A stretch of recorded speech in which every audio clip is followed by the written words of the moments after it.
Hey, what's up, you guys? This is your boy Jamar84 here again for a long overdue episode of the Washington Post. This is episode 7, okay?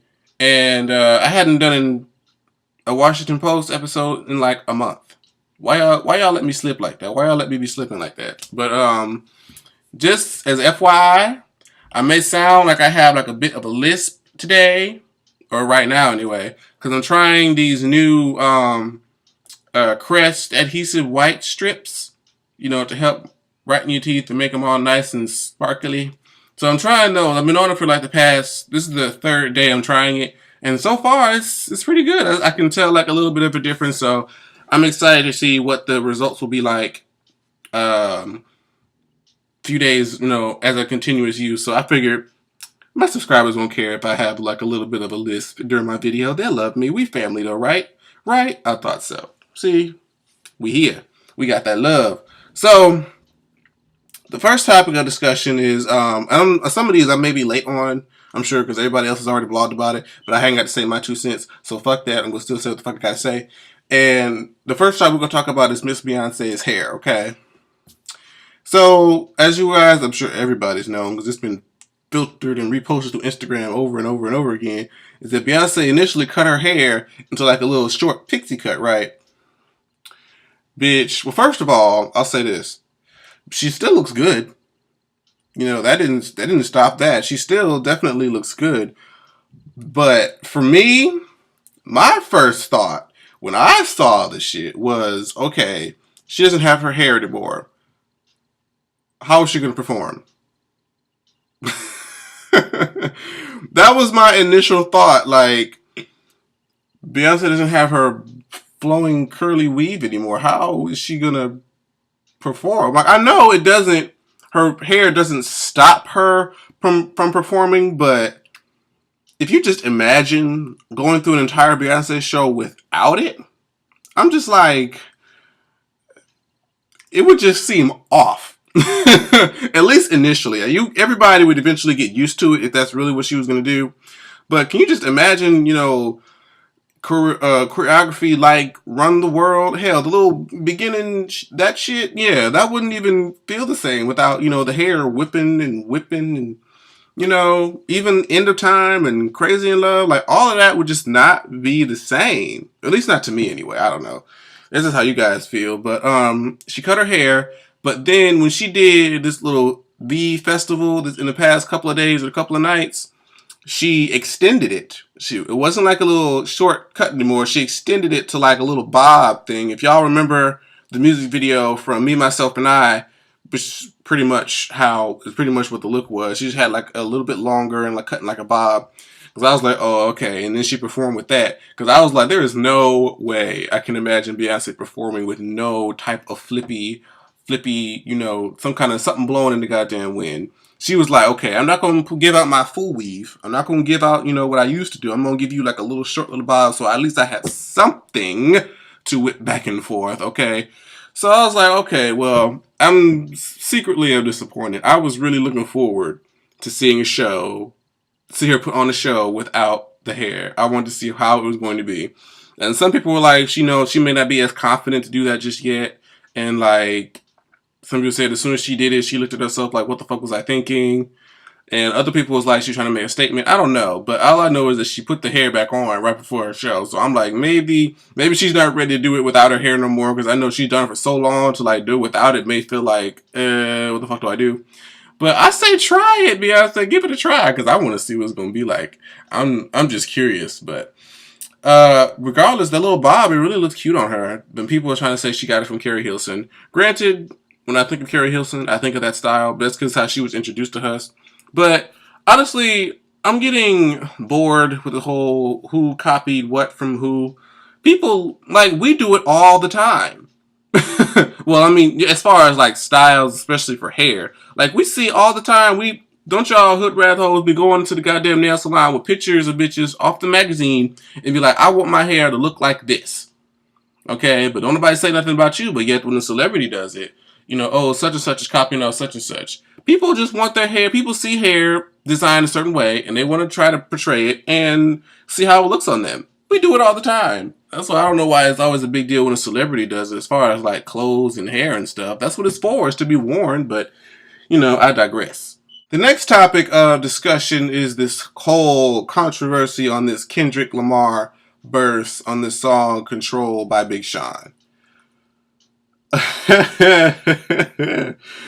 um Honestly, I don't see a reason why people are getting all bent out of shape over this shit, because he's like plenty of people have said in the blogs, like he said, I love y'all, but this is still a business, and so I want to try to be number one. I'm gonna still, we can kick it, we can have boys night or whatever, but when it comes to music, bitch, I want them to think of me and not you. No shade.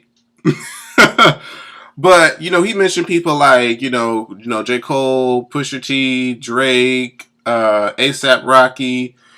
I think he mentioned Wale. He just mentioned a slew of rappers. Okay, and the response, weirdly enough, is people who weren't even included in said diss or whatever.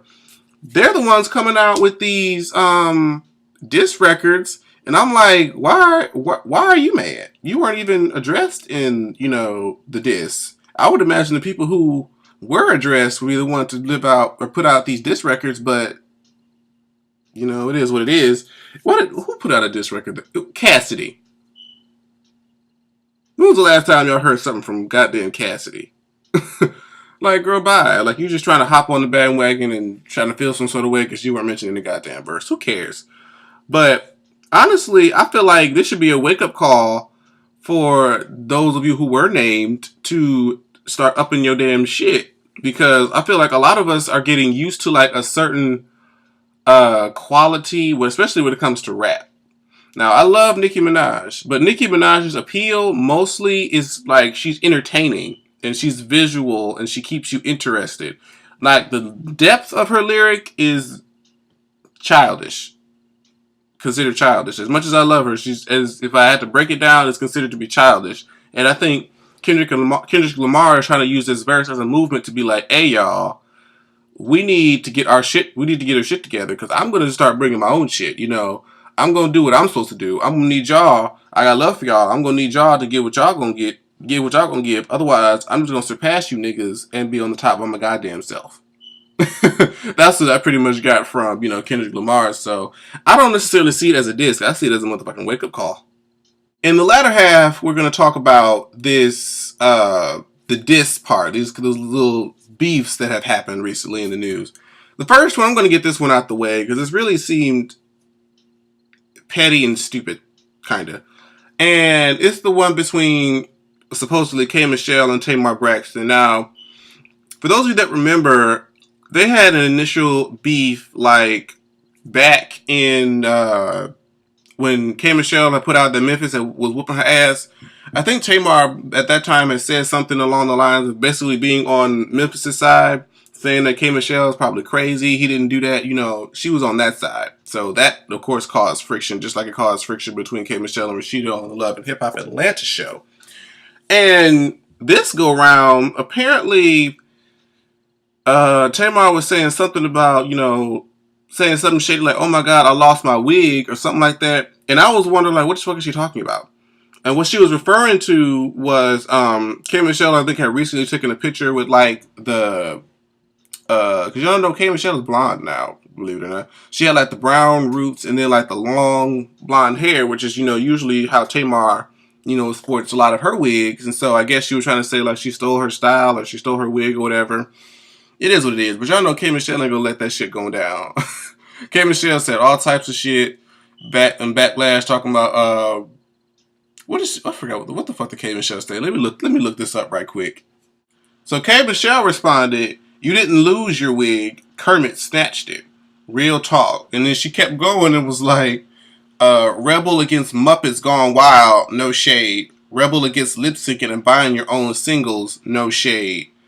I was like, K. Michelle, stop what you, because y'all know people's like Love and War and like the one went up on iTunes like ridiculously fast. But I never thought that. I mean, I never saw the point of people buying your own single. Like, of course, it'll rise, but then you lose money. Like, you don't make any money like that. So I don't see why, you know, you would buy your own single. But irregardless, you know, K Michelle wasn't gonna let that shit going down. And by the way, for those of you who don't know, K Michelle did release her album Rebellious Soul on August 13th.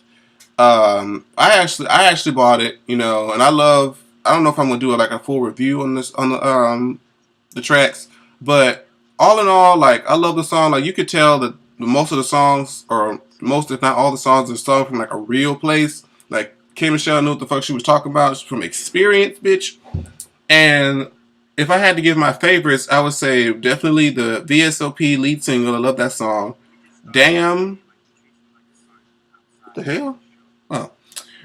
Damn is another good song that I like a lot. And Sometimes. In addition to those who have the album, y'all know at the end of Sometimes, this bitch starts singing opera about her damn coochie. About her coochie being broke. If y'all remember earlier in the season when K Michelle was talking about her coochie was broke and she didn't know what the fuck was going on, yeah, she made an opera song about it. Why? I don't know, but for some reason it just seemed appropriate. It's because it's K Michelle. K Michelle's stupid, but y'all definitely go support K Michelle and her album. And last but not least is this beef between freaking Perez Hilton and Lady Gaga. Now, for those of you that remember, earlier in her career, Perez and Gaga were like this. You know, Gaga loves the gays, and Perez is the big gay of the white community. So, naturally, you know, there should be no reason for beef. But recently, earlier in the week, Gaga shared on her Twitter that Perez Hilton sent her apparently a picture message of Gaga in a wheelchair, and across her face it had karma, and then on the side I guess it had Madonna pointing at her head with a gun. I guess to insinuate that her accident that she had. Because I know Gaga had to cancel her tour because of a broken hip, because she was sore, but she never really, you know, sought treatment for, you know, her pain. So she was in a wheelchair for a while, and Perez Hilton saw to use that as an attack, and try to say it's karma for her copying Madonna, I guess, which is extremely petty. And somebody had tweeted Gaga and told her that they saw Perez Hilton in Lady Gaga's apartment complex, and Lady Gaga was tweeting this person back like, "Are you serious? Like, I need to know for real. Are you lying?" And the kid was like, "No, I'm not lying. You know, I have a witness." And they mentioned the other person. So, long story short, that when Perez Hilton was in his apartment, I don't know if he was there to try to actually rent an apartment to try to stalk her, or is she trying to come in and find her to do who knows what the fuck. But then afterwards, he tried to go on Twitter and talk about, oh, Gaga's not who you think she is. She's a monster. She tried to sabotage other artists.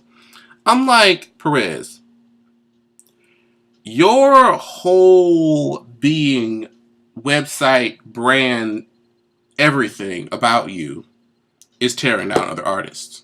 That's what you do.